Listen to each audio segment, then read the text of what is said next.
ਤਾਂ ਸਦਾ ਚੇਤੇ ਕਰਦਾ, ਕਿਸੇ ਹੋਰ ਤੇ ਨਾ ਮਰੇ ਤੇਰੇ ਤੇ ਹੀ ਮਰਦਾ।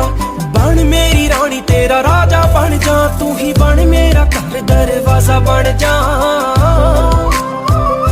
ਉਹ ਤੈਨੂੰ ਵੇਖ ਜਾਵਾਂ ਤੇਰੇ ਵੱਲ ਰੁੜਿਆ, ਤੂੰ ਫੁੱਲ ਤੇ ਮੈਂ ਟਾਹਣੀ ਵਾਂਗੂ ਨਾਲ ਜੁੜਿਆ। ਮੈਂ ਜਦੋਂ ਤੇਰੇ ਖ਼ਵਾਬਾਂ ਵਾਲੀ ਰਾਤ ਤੁਰਿਆ, ਮੈਂ ਤੁਰਿਆ ਬੜਾ ਨਾ ਮੈਥੋਂ ਜਾਵੇ ਮੁੜਿਆ।